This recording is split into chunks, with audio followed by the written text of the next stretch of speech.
Olá, seja bem-vinda, seja bem-vindo. Semana começando, segunda-feira, 4 de outubro de 2021. Começa agora o Câmara Notícia ao vivo, 12:09. E eu quero a sua participação. Envie a sua mensagem, um elogio, uma crítica construtiva, o que você quer assistir aqui no nosso telejornal. Número do WhatsApp está aqui embaixo da sua tela. 19 é o nosso DDD 978293776. Lembrando sempre que você tem a opção de enviar uma mensagem através do nosso QR Code. Olha só, tô apontando aqui para ele. Pegue o seu celular, abre a câmera como se você fosse tirar uma foto e você aponta para este QR Code e aí já vai aparecer na tela do seu celular o WhatsApp da TV Câmara Campinas. Você aperta que a gente conversa ao vivo nesta segunda-feira. Confira agora os destaques de hoje. Vereador Marcelo Silva protocola projeto de lei para a criação de uma faixa de retenção e recuo exclusivo para motocicletas nas vias públicas de Campinas.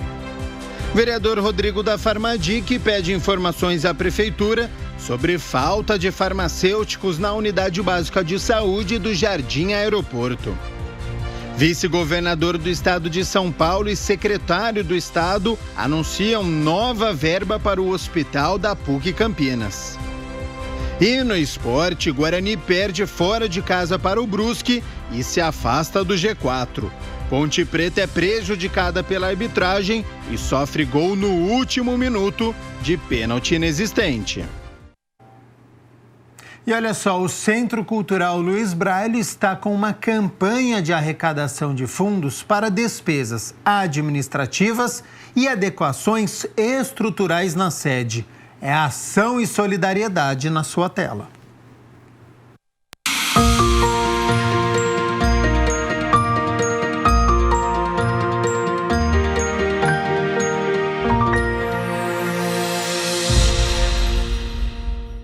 Já na fachada dá para ver a ação do tempo.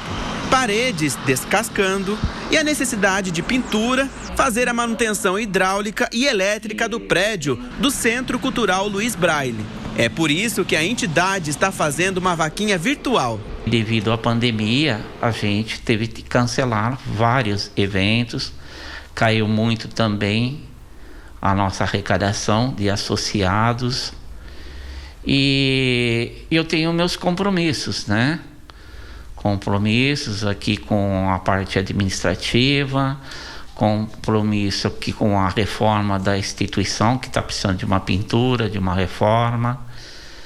E por isso a criação da vaquinha. A meta do Centro Cultural é arrecadar R$220 mil. Dinheiro esse que, além da reforma, vai ajudar no financeiro, como pagamento de funcionários. Segundo o presidente Benedito, com o retorno do atendimento presencial, a tendência é que as despesas aumentem. Pode ser através do Pix, através do cartão de crédito, pode ser aqui pessoalmente, aqui na instituição.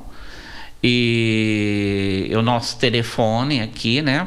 Contato, tirar alguma dúvida, é o 3252-6265 ou 32550764. Outra maneira de colaborar é com doações da Nota Fiscal Paulista. A pessoa pode entrar lá, se cadastrar na Nota Fiscal Paulista, né? E ela coloca lá, favorito ao Centro Cultural Luiz Braille de Campinas.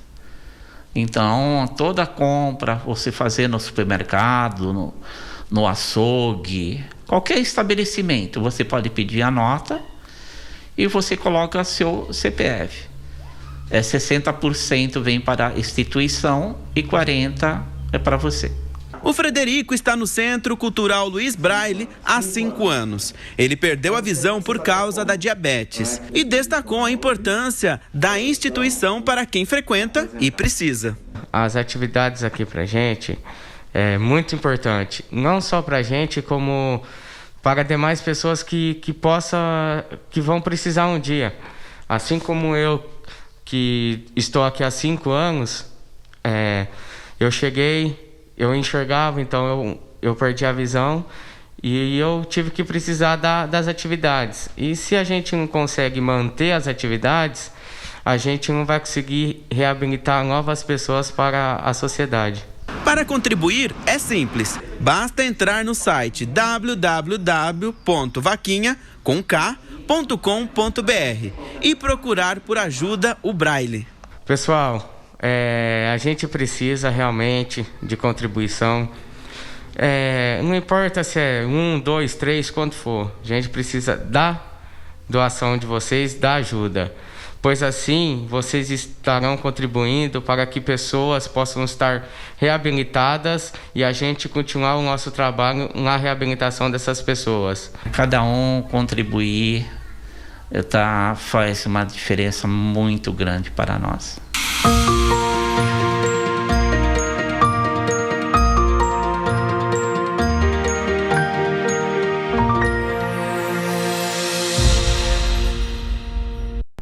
Meio-dia e 14, nós estamos ao vivo nesta segunda-feira. A Mirna Abreu já está aqui nos nossos estúdios e a gente começa com as notícias da Metrópole de Campinas, falando sobre geração de empregos. Seja bem-vindo e boa tarde. Boa tarde, Gabriel. Boa tarde a você aí de casa. Olha, e o prefeito em exercício, Vanderlei de Almeida, encaminhou na última sexta-feira um projeto de lei que cria o programa de atração de novos investimentos e geração de empregos em Campinas. Esta é a 13ª ação do PAIS, que é o Programa de Ativação Econômica e Social da cidade.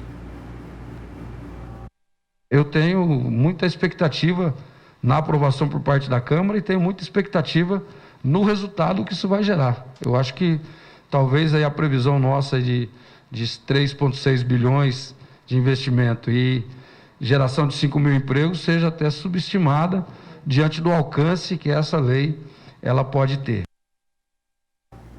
O vereador Luiz Rossini representou a Câmara no evento e falou da importância da iniciativa.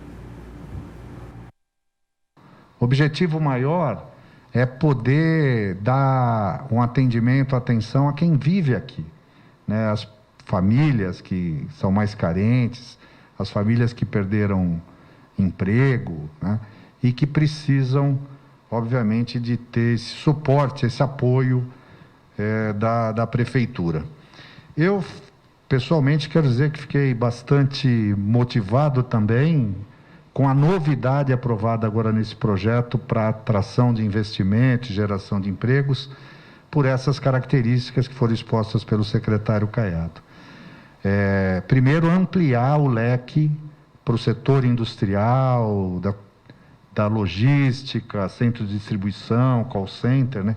Ampliando o leque dos setores que podem usufruir de um benefício, de um incentivo para se instalar em Campinas.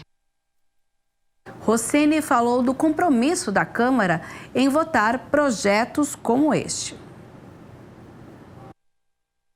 Em nome do presidente e dos vereadores que aguardam e cobram iniciativas dessa natureza, nos comprometemos a agilizar o processo de debate, discussão, eventual aprimoramento no projeto, mas conte com a Câmara Municipal para ações como essa, que beneficiam a cidade e a população de Campinas.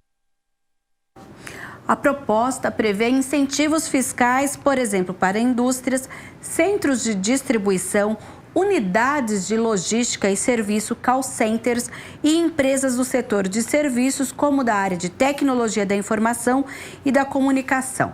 As empresas terão direito à isenção de IPTU, ITBI e SSQN na construção civil e de taxas, além da redução de SSQN para 2%, que hoje a alíquota máxima no município de Campinas é de 5%.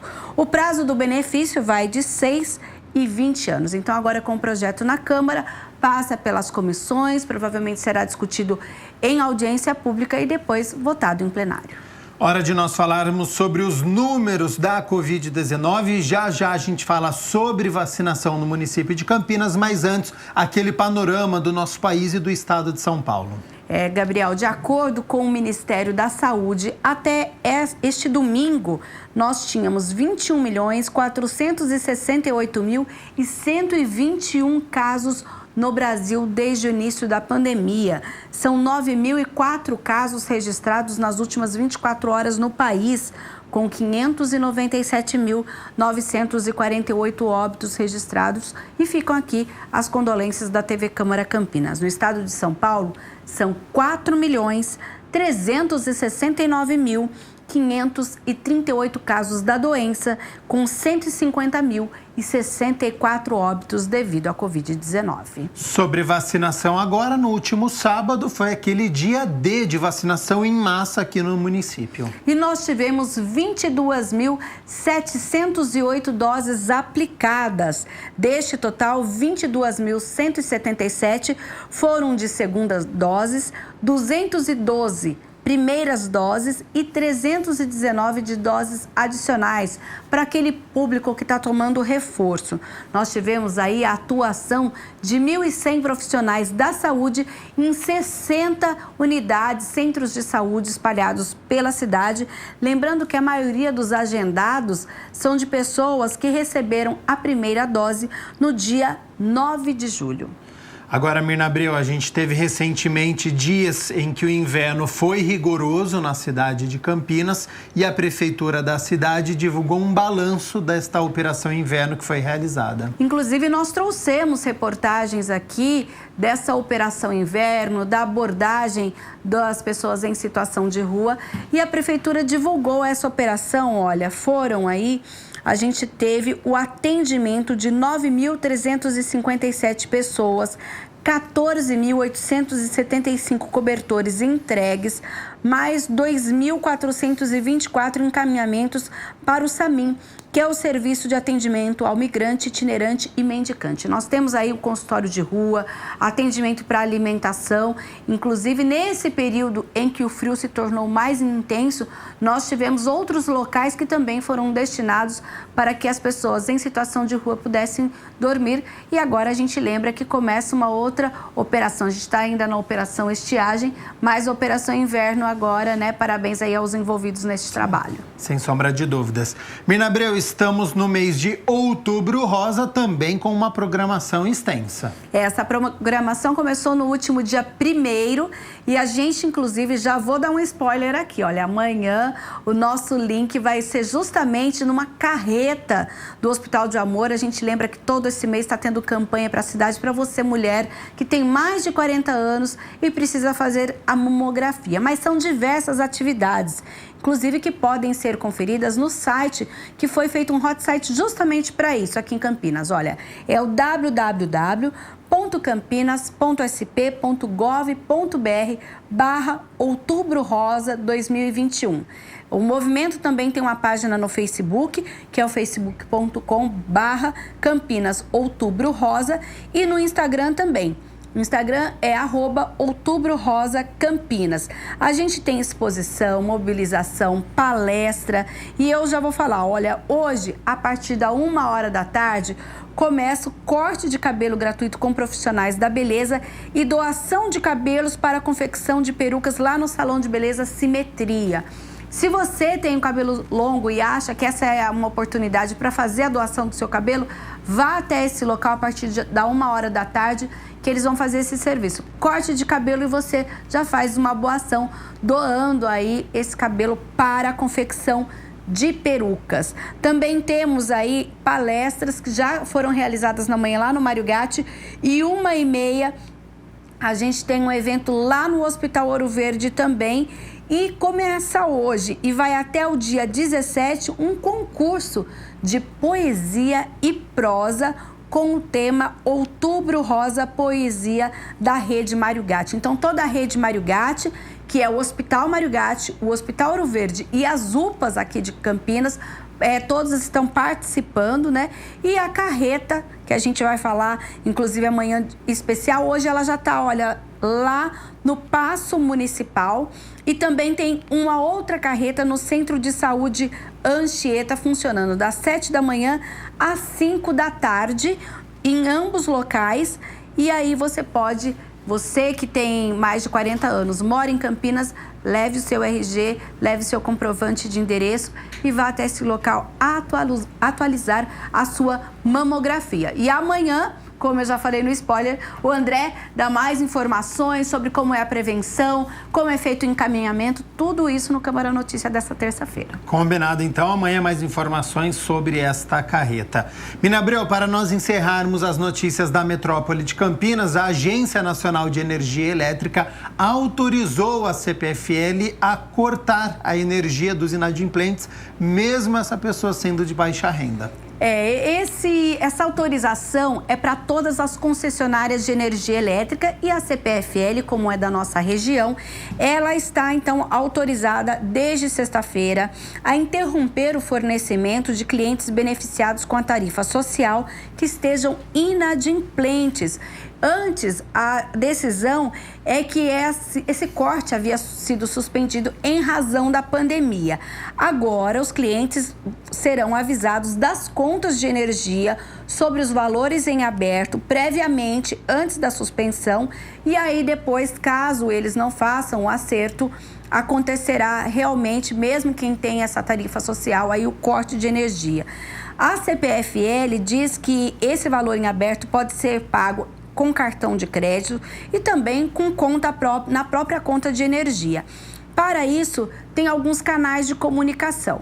O site da CPFL, que é o cpfl.com.br, o telefone da CPFL, que é o 0800 010 1010, e ainda desde 2020 a CPFL também atende pelo WhatsApp, que é o 19 99908 8888. Então, você que faz parte desse grupo que tem a tarifa social, se tem alguma conta aí em aberto, procure a CPFL. Então, www.cpfl.com.br, o site para você poder, então, ter todas as informações. Mina Abreu, muito obrigado pelas notícias da metrópole de Campinas. Quero aproveitar a sua presença nos nossos estúdios para nós falarmos sobre as notícias do Legislativo. E a gente começa falando, o vice-governador esteve neste fim de semana em Campinas e a Câmara esteve presente também. O Legislativo acompanhou no último sábado o anúncio de verbas do programa Mais Santas Casas para o Hospital da PUC Campinas. A visita do vice-governador de São Paulo, Rodrigo Garcia, ao Hospital e Maternidade Celso Pierro, o Hospital da PUC de Campinas, marca um novo repasse do Estado à área da saúde.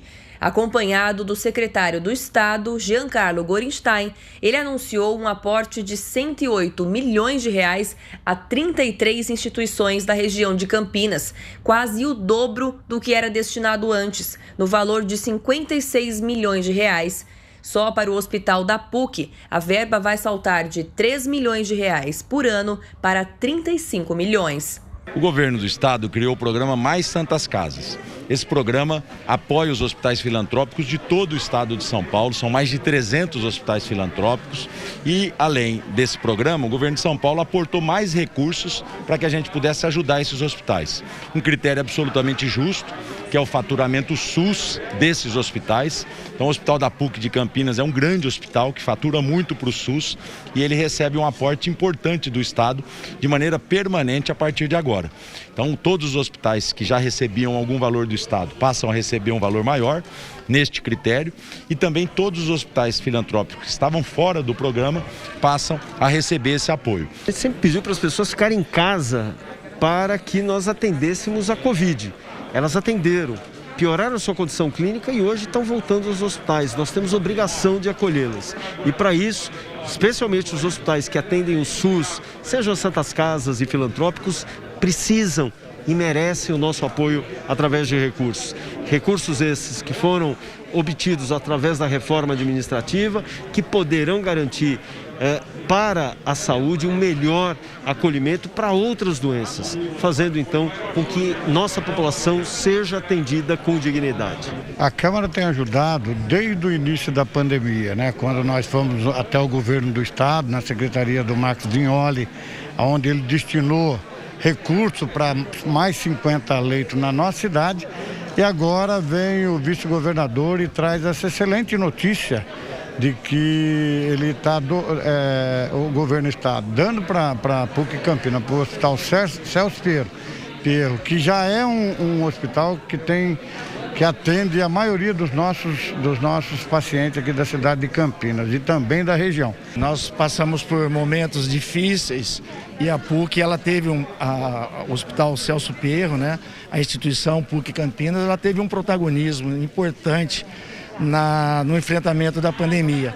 E esse aporte financeiro que vem, que o governador destinou à PUC, anunciado pelo vice-governador Rodrigo Garcia, é importante para que essa retomada, né, da normalidade, que os hospitais consigam, de alguma forma, atender aquela demanda reprimida, possa se fazer com qualidade, né, numa velocidade maior, enfim, que as demandas sejam atendidas. O aporte vem do programa Mais Santas Casas, o maior da história do SUS do estado de São Paulo.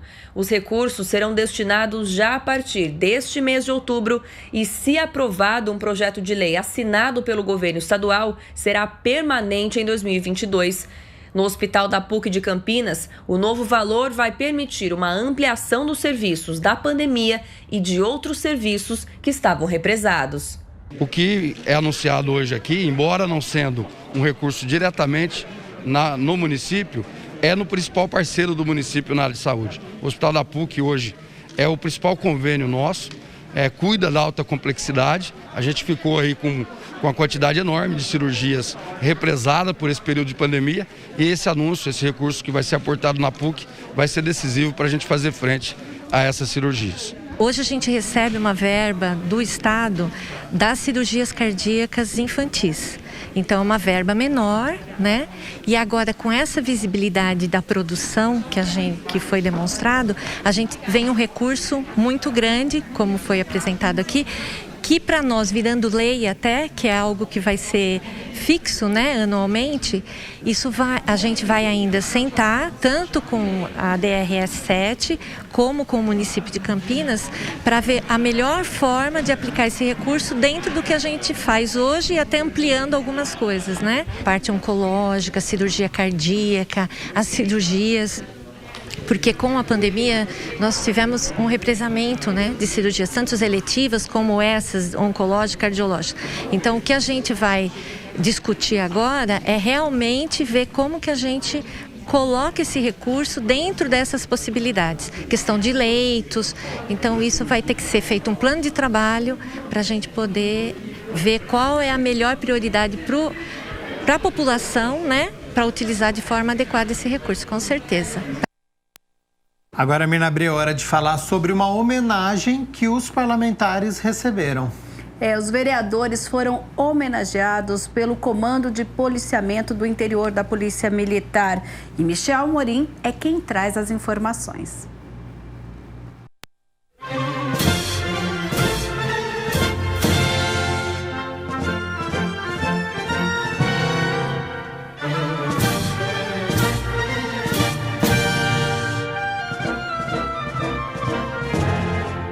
O presidente da Câmara, Zé Carlos, e os vereadores Arnaldo Salvetti e Major Jaime foram homenageados pelo Comando do Policiamento do Interior 2, com a honraria Challenge Coin. Os agraciados que receberam a moeda estavam envolvidos com a causa pública e principalmente sobre os serviços realizados durante a pandemia do novo coronavírus. E eu estar no meio desse pessoal como reconhecimento por aquilo que a Câmara representa e fez com respeito ao tratamento, ao enfrentamento da Covid-19, através dos 33 vereadores e também de todo o corpo de funcionários da Câmara Municipal e da TV Câmara. Então, para nós é um reconhecimento inesquecível, principalmente nesse momento em que eu sou o presidente da casa e receber a primeira comenda nesse sentido. Acho que é um reconhecimento do trabalho que eu fiz à frente da CETEC quando presidente. Começou lá atrás, né? E agora, como vereador, o trabalho que a gente continua fazendo com a comunidade, né? E com a população de Campinas, né? O carinho que eu tenho pela minha cidade, que eu tanto amo, que é Campinas. Nós estamos passando um tempo muito difícil e muitas pessoas ajudaram, né? De todas as instituições tiveram o seu trabalho e muitas vezes essas pessoas não são lembradas. Ela está lá com você no dia a dia e muitas vezes você não consegue nem falar muito obrigado. Essa iniciativa do CPI 2, na pessoa do Coronel Nery, é muito importante. A moeda foi criada para homenagear pessoas físicas, jurídicas, nacionais ou estrangeiras, pelos seus méritos e serviços relevantes prestados ao Estado de São Paulo. Pessoas que tiveram que respirar fundo e adquirir coragem em enfrentar os desafios desse inimigo invisível, que a sociedade mundial acabou sendo vitimada por ele. E com a flexibilização, com o advento das vacinas e a flexibilização, nós pudemos organizar hoje uma solenidade para homenagear os profissionais de saúde, os profissionais de segurança pública e profissionais também da limpeza pública. Essa foi a primeira solenidade presencial do CPI-2, após 2 anos devido à pandemia da Covid-19. E quem recebe a Challenge Coin passa a ser considerado como se fosse membro daquela força. Então, esse é o simbolismo da Challenge Coin. Então, tivemos a ideia de criar a Challenge Coin aqui do CPI-2. Algumas outras unidades da Polícia Militar já possuem as suas moedas.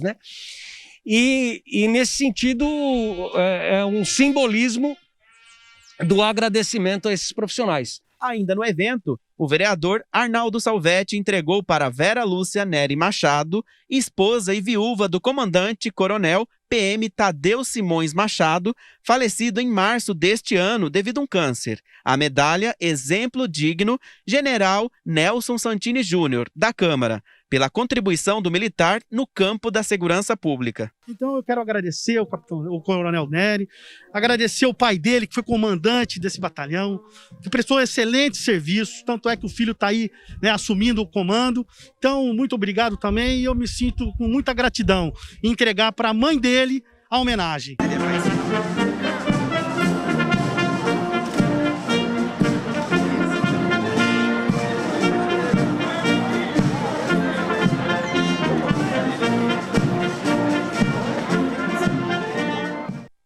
Sobre as iniciativas agora aqui da Câmara de Campinas, a gente começa falando sobre um projeto protocolado, iniciativa do vereador Marcelo Silva. A proposta do parlamentar institui aqui em Campinas faixa de retenção e recuo exclusivo para motocicletas nas vias públicas equipadas com semáforos. Acompanhe. Preocupado com a quantidade de acidentes de trânsito todos os dias de ciclistas e motociclistas em Campinas, o vereador Marcelo Silva pede uma solução. O projeto de lei de autoria do vereador Marcelo Silva visa criar um recuo de faixa, um espaço livre demarcado, exclusivo para motociclistas, que ficariam posicionados na frente dos carros, enquanto aguardariam o semáforo ser liberado. O objetivo, com certeza, é a segurança dos motociclistas, dos ciclistas também. Essa ideia, óbvio, surgiu em algumas reuniões que nós tivemos com a categoria, sabendo da dificuldade do trânsito, daqueles corredores que se formam entre os carros, do perigo. Então, essa é uma solicitação já antiga dos motociclistas, então nós entendemos que é perfeitamente cabível aqui na cidade de Campinas. Já conversamos também com o secretário, ele sinalizou positivamente. Nós também traçamos os principais cruzamentos de mais fluxo, que mais acontecem acidentes. Marcelo Silva lembra que o número de motociclistas aumentou em Campinas. Aumentou muito, principalmente na pandemia, o fluxo das motocicletas e dos ciclistas também, em razão das entregas. Então a gente está muito feliz que esse projeto foi construído em várias mãos, com os motociclistas, com os ciclistas e também, óbvio, com a Secretaria de Transporte. Entre os pontos, o parlamentar chama atenção para cruzamentos na região central da cidade, que normalmente tem muita movimentação de carros, motos e bicicletas. A primeira delas, que eles disseram que era um sinal muito rápido e demorado, era da Coronel Quirino com a Moraes Salles. Então acho que esse já dá para testar um projeto piloto, também na Glicério com a Moraes Salles. São vias de muito fluxo e com um semáforo rápido. O projeto ainda precisa passar pelas comissões da Câmara e, se receber parecer favorável, será encaminhado à votação do plenário. Agora a gente vai falar de uma entrega informal do título de cidadão campineiro a Giovanni Ítalo de Oliveira, que aconteceu na última semana, Michel Morim volta com as informações. Por indicação do vereador Nelson Osser, a Câmara concedeu o título de cidadão campineiro a Giovanni Ítalo de Oliveira. A homenagem aconteceu de maneira informal. Giovanni é mais do que um amigo, né? É uma pessoa que honra a cidade de Campinas, tem um amor muito especial por essa cidade, veio de Jundiaí para Campinas logo cedo e trabalha, gera emprego. Um advogado da minha mais alta confiança, reconhecido na cidade. Giovanni Ítalo de Oliveira é natural de Jundiaí. Foi militar por 2 anos, prestando serviço no 2º Batalhão de Logística de Campinas. O homenageado é formado em Direito e também empresário. Nada mais do que gratificante ter esse mandato e poder homenagear o Giovanni em vida. Esse é o prazer que eu tenho quando concedo uma homenagem. A pessoa em vida, a pessoa do meu lado, eu poder olhar nos olhos, isso para mim é muito gratificante. A entrega do título foi acompanhada por amigos e familiares. Sempre fui apaixonado por essa cidade.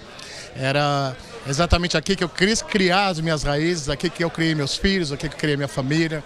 É aqui que eu decidi ficar pro resto da minha vida. E de repente, ser homenageado, prestigiado com essa honraria, que é muito difícil alguém conseguir em Campinas, alguém ter esse merecimento, alguém ter esse reconhecimento ainda, como o vereador falou, em vida principalmente. Foi para mim um susto no primeiro momento, obviamente, não achava que merecia tudo isso, continuo achando que não mereço tudo isso, mas o privilégio de receber esse prêmio é alguma coisa que eu vou levar para o resto da minha vida, com certeza virou um patrimônio meu, esse pedaço de papel que tem tanto significado. Foi por unanimidade, né, com votos de todos os vereadores, e isso me deixa muito feliz e muito satisfeito em poder estar vivendo esse momento aqui. E agora a gente vai falar sobre uma ferramenta de fiscalização do Legislativo.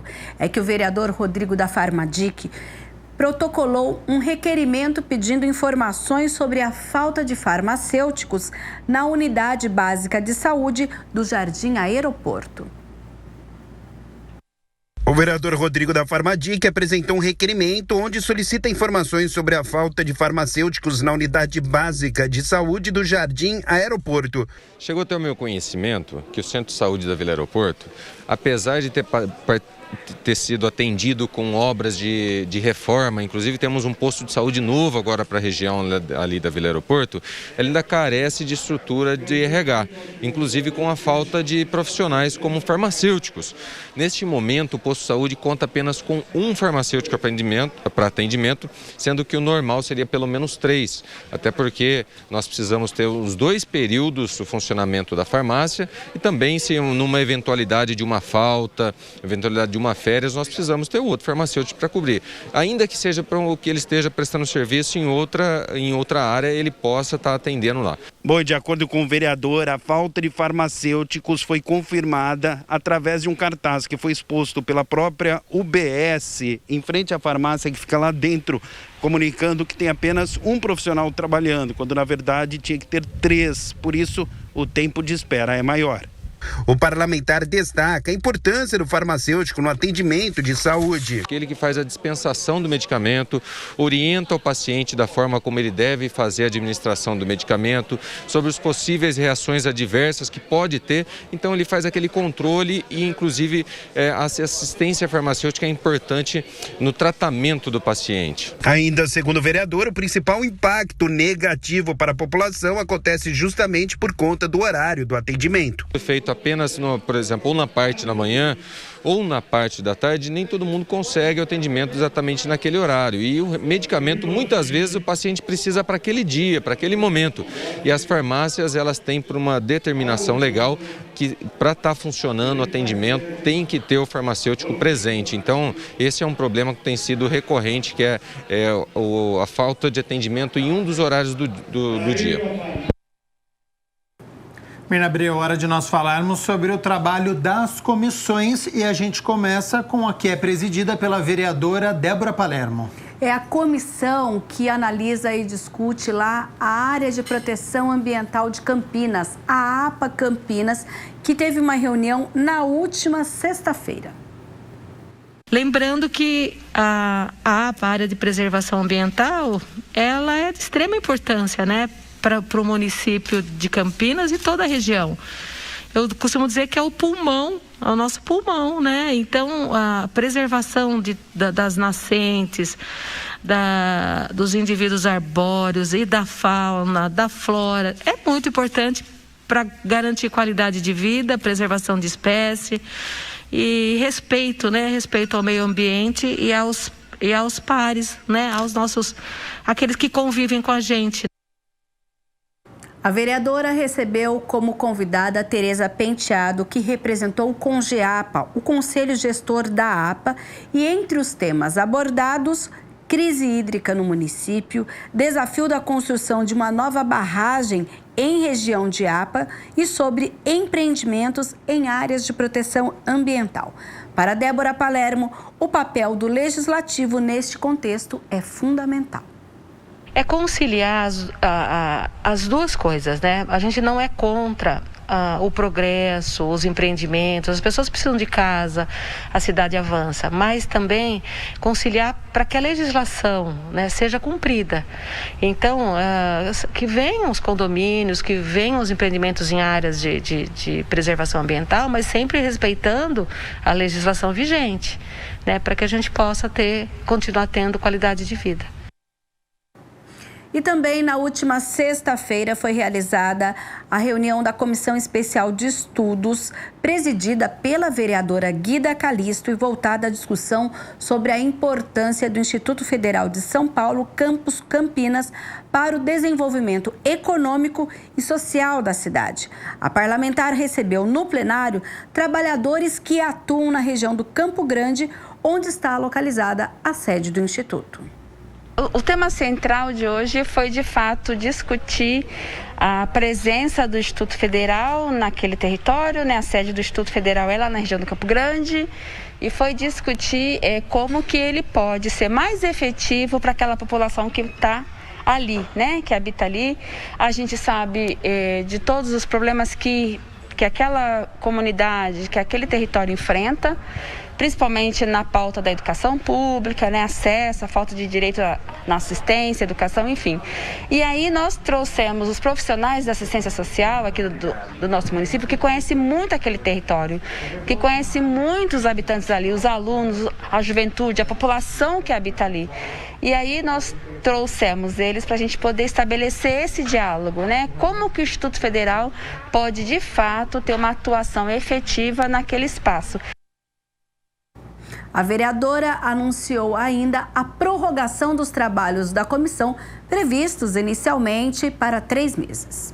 Por conta das diversas pautas e de muita demanda, a gente conseguiu aprovar a prorrogação da comissão. A partir do momento que a gente conseguiu prorrogar, a gente recebe a informação de novos cursos. E Mirna Abreu, hoje é segunda-feira, portanto é dia de reunião ordinária, a 18ª. A partir das 6 horas da tarde, então, nós temos aí a 18ª reunião ordinária com 10 projetos na pauta. Confira. Em turno único será votado o veto total ao projeto de lei de autoria do vereador Fernando Mendes, que trata da fixação de cartaz nas unidades de saúde das redes pública e privada acerca dos riscos que a substância caramboxina, existente na fruta carambola, pode causar à saúde de pacientes com insuficiência renal. Entre as razões para o veto apontadas pelo Executivo estão a violação da Constituição Paulista por invadir a esfera administrativa e manifestação da Secretaria de Saúde ressaltando que o alerta do cartaz é uma orientação técnica que deve ser dada por profissionais médicos, até porque há diversas outras restrições e orientações aos pacientes em questão. Em segunda discussão, discussão, está na pauta o projeto de lei de autoria do vereador Nelson Osseri e Felipe Marquesi com emenda que acrescenta e suprime dispositivos na Lei 15.539 de 2017, que trata do transporte individual de passageiros, oferecido e solicitado exclusivamente por aplicativos. O projeto obriga as empresas de aplicativos a notificarem o prestador de serviço de sua suspensão ou exclusão com indicação clara e devidamente fundamentada do motivo. Além disso, a empresa deverá garantir ao prestador de serviço o exercício da ampla defesa e do contraditório antes da imposição definitiva da exclusão. Também, em segunda discussão, está na pauta o projeto do prefeito, que autoriza o Poder Executivo a utilizar recursos orçamentários para o aumento de capital da Coab, a Companhia de Habitação Popular de Campinas. O valor do aumento de capital é de 13,5 milhões de reais. Também, em segunda discussão, será analisado o projeto de autoria do vereador Felipe Marquesi, que altera uma lei de 2005 que trata da não incidência do imposto sobre a transmissão intervivo de bens imóveis e de direitos reais e eles relativos, o ITBI, na aquisição de imóveis por igrejas e templos de qualquer culto e da outras providências. O projeto isenta o pagamento do imposto aos templos religiosos por entender que, como a Constituição concede imunidade tributária a entidades religiosas, a isenção deste imposto a elas na cidade seria amparada pela Carta Magna. Pela primeira vez, o plenário vai discutir o projeto de lei complementar de autoria do prefeito, que altera uma lei de 2012 e outra de 2007, que trata da realização de avaliações psicológicas para pessoas que forem aprovadas em concursos públicos municipais nas áreas de educação, saúde e assistência social. Em turno único está na pauta o projeto de decreto legislativo de autoria do vereador Jair da Farmácia, que concede o título de cidadã campineira a Maria do Carmo Martinez Mota. Ela é nascida na capital paulista e atua desde 1970 em obras de caridade, encaminhando doentes ao tratamento de saúde e também para a recuperação de dependências químicas. Atualmente é coordenadora da Turma da Sopa de Campinas. Em primeira discussão está na pauta o projeto de lei complementar de autoria do prefeito, que altera uma lei de 1999 sobre a reorganização da estrutura administrativa da Prefeitura de Campinas. O projeto adequa a norma municipal a uma lei federal de 2016, especificando que o secretário municipal de habitação acumula o cargo de presidente da Coab. Também em primeira discussão será analisado o projeto de autoria do presidente da Câmara, o vereador Zé Carlos, com emendas que altera dispositivo da Lei 10.569 do ano de 2000, que trata de normas para estabelecimentos destinados à lavagem, lubrificação, limpeza, polimento, troca de óleo e serviços afins de veículos automotores. A proposta altera a lei para que contemple mudanças proporcionadas pelo avanço tecnológico das últimas 2 décadas no setor. O item 9 é a primeira discussão de um substitutivo total ao projeto de lei de autoria do vereador Eduardo Magoga, que institui em Campinas o serviço Campinas de Olho. O projeto institui no município um aplicativo pelo qual os cidadãos poderão encaminhar denúncias sobre infrações, práticas abusivas ou atentatórias contra a legislação vigente e comunicação sobre emergências ou catástrofes. E, por fim, será analisado o projeto de lei em turno único de discussão de autoria do vereador Juscelino da Barbarense, que denomina como Praça Vitor Hugo Silva de Oliveira uma praça localizada no Parque Santa Bárbara. Tá, então a pauta completa da 18ª reunião ordinária com os 10 projetos e a gente acompanha então todas as discussões e votações a partir das 6 horas da tarde, mas antes disso tem mais reuniões, né, Mirna? Isso, hoje a partir das 2 horas da tarde, a Comissão Permanente de Defesa dos Direitos Humanos e Cidadania se reúne sob a presidência da vereadora Paola Miguel. E depois nós temos às 4h30 a Comissão de Meio Ambiente, que é presidida pelo vereador Luiz Rossini. São 2 comissões permanentes da casa que se reúnem hoje e depois, 6 horas da tarde, a reunião ordinária com a discussão dos projetos. A gente lembra que logo na abertura da reunião a gente tem um momento que é o comunicado de vereadores, que dura em média 1h30 e depois então começa a discussão dos projetos da pauta. Certíssimo, Mirna Abreu, muito obrigado pelas notícias da Metrópole de Campinas. Agora do Legislativo, volta amanhã contando tudo pra gente sobre a reunião? Combinado, até amanhã. Até lá.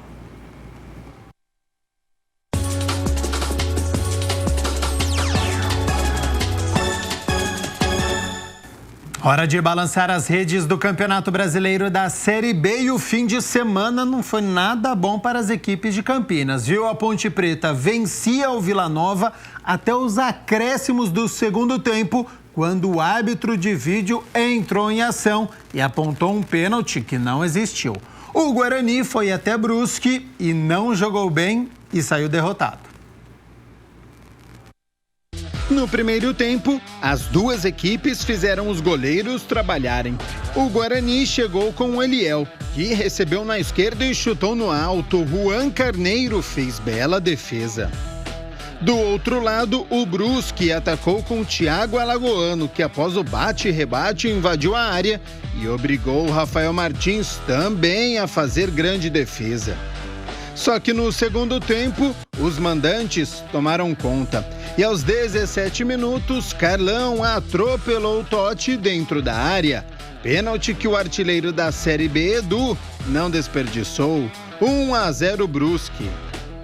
E aos 30 minutos, após cobrança de escanteio, a zaga do Bugre afastou mal. Rodolfo chutou parcialmente. E quem estava na pequena área apenas para colocar a chuteira? Sempre ele, né? Edu, final, Brusque 2, Guarani 0. Um pouco mais tarde, a Ponte Preta recebeu o Vila Nova no Moisés Lucarelli. E Camilo, de fora da área, arriscou, mas Georgime estava esperto. Do outro lado, Alisson também tentou do meio da rua e obrigou Igor Vinhas a jogar para escanteio. As emoções ficaram para o segundo tempo. Aos 19 minutos, falta na entrada da área.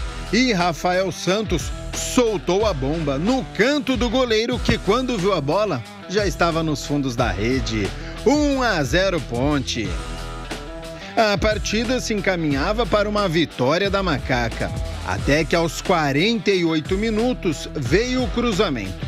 A bola bateu na coxa do atacante Yuri e o lance seguiu normalmente, sem reclamações. Só que 1 minuto depois, o árbitro de vídeo, Wanderson Alves de Souza, de Minas Gerais, pediu para o árbitro Adriano Barros Carneiro, do Ceará, verificar um possível toque no braço do jogador pontepretano, que não aconteceu. Mas não é que o pênalti foi marcado? Depois de muita polêmica, Pedro Júnior, aos 54 minutos, foi para a bola e mandou para o fundo das redes. Final, Ponte Preta 1, Vila Nova também 1. Ponte prejudicada pela arbitragem e se complicou na tabela de classificação, viu? Neste momento é a 15ª colocada com 33 pontos, apenas 3 acima do Londrina, que está na zona de rebaixamento. E o Guarani, com a derrota, caiu para a 8ª colocação, estacionou nos 42 pontos e está a 6 pontos do G4, já que o Goiás tem 48 pontos. 12h56 agora, rápido intervalo, e na volta tem o nosso quadro Se Liga na Profissão, tem previsão do tempo, muitos assuntos, não saia daí.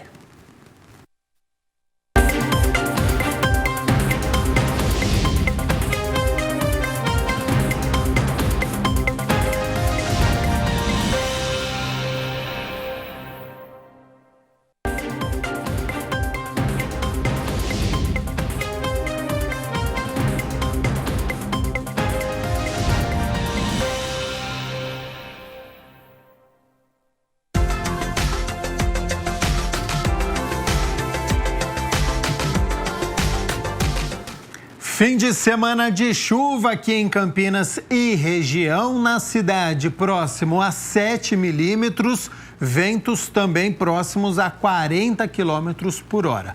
Hoje tem previsão de chuva para o fim da tarde, tempo abafado ainda, mas para amanhã o dia deve ficar estável, viu? Com o sol aparecendo entre nuvens e sem chuva. As temperaturas já estão aqui na minha tela, então olha só, amanhã, terça-feira, 5 de outubro, mínima de 16 graus, a temperatura vai subindo ao longo do dia, mas a máxima não deve passar dos 25 graus aqui para a cidade de Campinas. Hoje é segunda-feira, dia do nosso quadro em que a gente mostra o dia a dia de uma atividade, as dificuldades, desafios, e hoje é de um engenheiro agrônomo. Então, a partir de agora, se liga na profissão.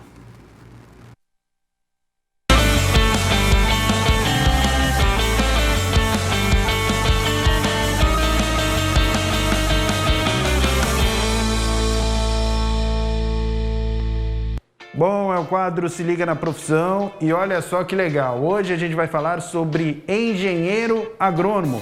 Então, se liga aí, bora! Um profissional que precisa conhecer biologia, química, matemática e engenharia, mais fatores como solo e clima, para potencializar a criação de rebanhos, criação de peixes, crustáceos, animais exóticos e plantações. O engenheiro agrônomo realiza planejamento, organização e manutenção dos processos agrícolas. Ele é responsável pelas técnicas de melhoramento do plantio, combate a pragas, colheita, armazenamento e até a comercialização dos produtos de origem vegetal e animal. É isso aí, pessoal. E para a gente entender um pouquinho mais sobre essa profissão, eu estou aqui com o Gerson, que é engenheiro agrônomo e vai falar para a gente um pouco a respeito do dia a dia da profissão de um engenheiro agrônomo. Tudo bem, Gerson? Prazer em tê-lo conosco aqui no quadro Se Liga na Profissão. Boa tarde, André. Tudo bem aqui? Beleza. Bom, como que você decidiu que seguiria essa profissão de engenheiro agrônomo?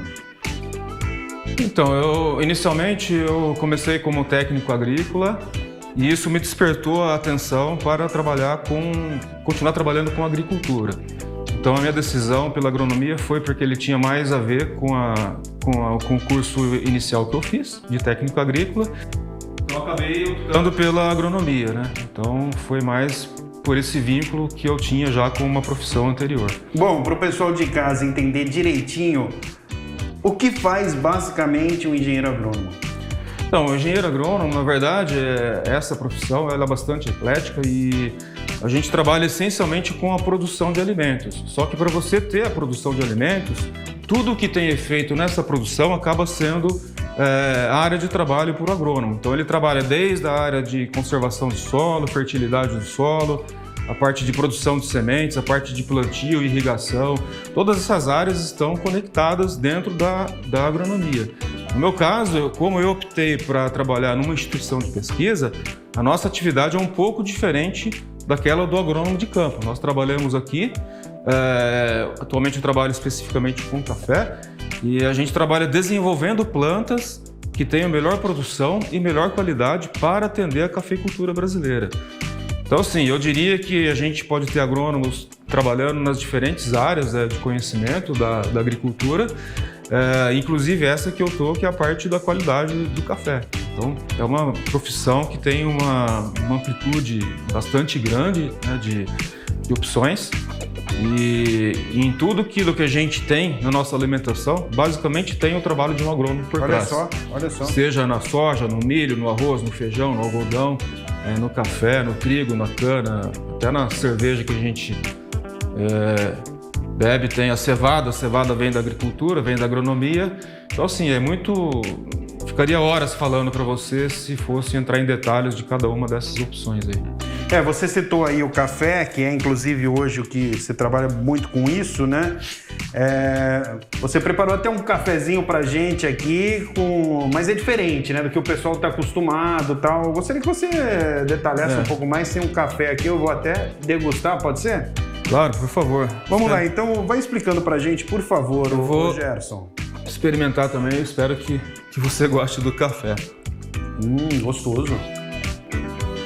Então, E esse não vai açúcar, né? Esse é um café que a gente chama de café especial, né? Então, eu trabalho no Instituto Agronômico, que é aqui onde a gente está hoje, há 27 anos. E nos últimos 15 anos eu me dedico somente ao café. Bom, o pessoal que está em casa assistindo, falando, puxa vida, tô vendo o Gerson falar lá, me interessei. O que você diria para essas pessoas? Como está o mercado? Quais as orientações, as dicas que você pode passar para a galera que tem, de fato, o interesse em prestar engenharia agronômica?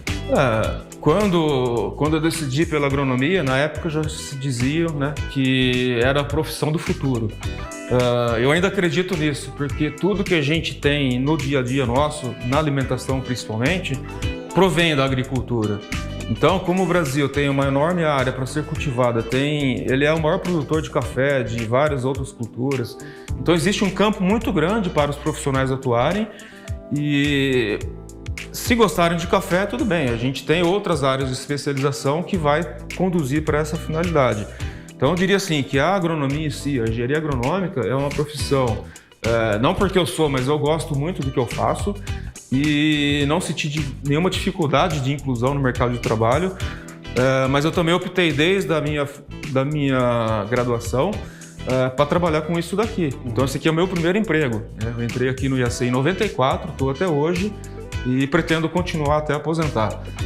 Então, por que eu faço isso hoje? Porque é uma coisa que eu gosto de fazer, é a oportunidade que eu tenho de exercer a profissão, de construir algo que a sociedade vai se beneficiar, porque eu acho que todo brasileiro gosta de tomar um café de qualidade. Sem dúvida. Nós temos muitas opções dentro da nossa programação de pesquisa e acredito que assim nós estamos contribuindo para aquela sociedade que está aí necessitada, né, carente de informações também, porque nós trabalhamos na área de treinamento, na área de capacitação de profissionais, além da pesquisa que a gente faz, né, no dia a dia.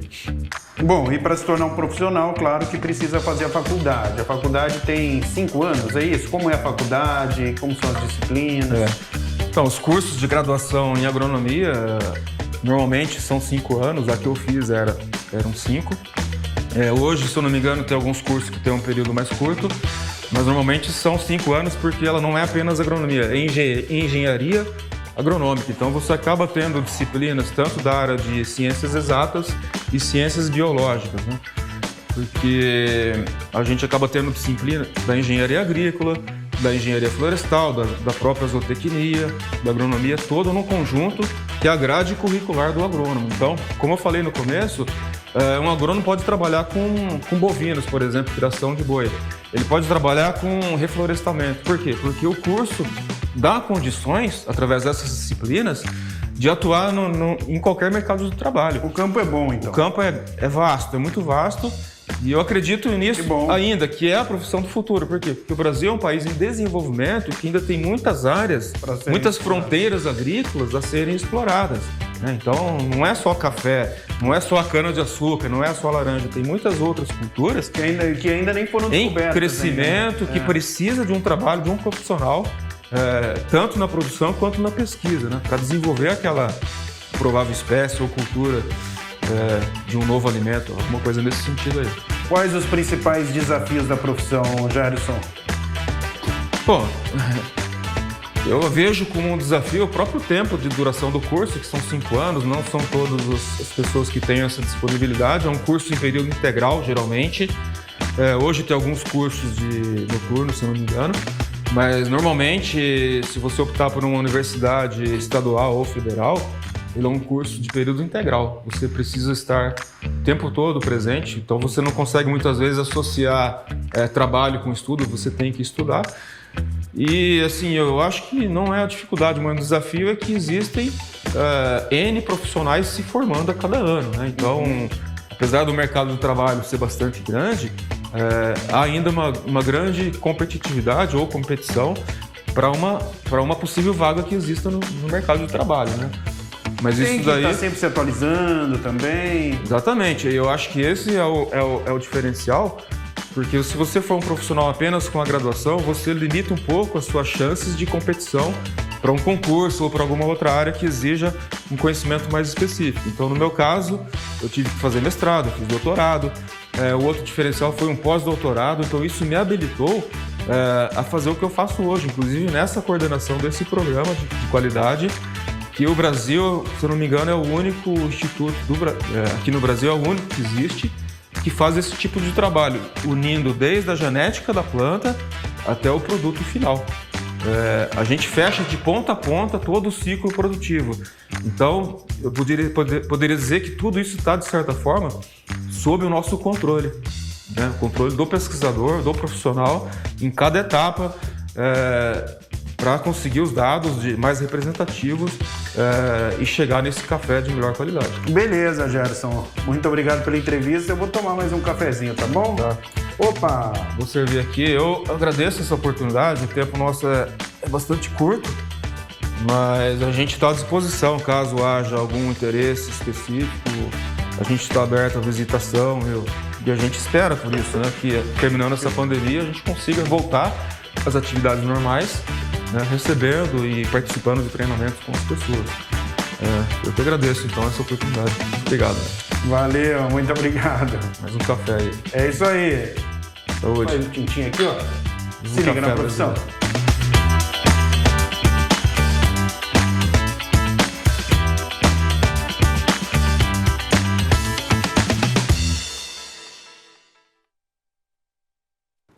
E antes de encerrar, uma última informação. A reunião que aconteceria agora às 14h da Comissão Permanente de Defesa dos Direitos Humanos, presidida pela vereadora Paola Miguel, foi cancelada. A reunião das 16h da Comissão Permanente de Meio Ambiente está confirmada com transmissão da TV Câmara Campinas, assim como a 18ª reunião ordinária, que começa a partir das 6h. O Câmara Notícia fica por aqui. Muito obrigado pela sua companhia, pela sua audiência. Nos vemos amanhã ao meio-dia. Até lá. Tchau, tchau.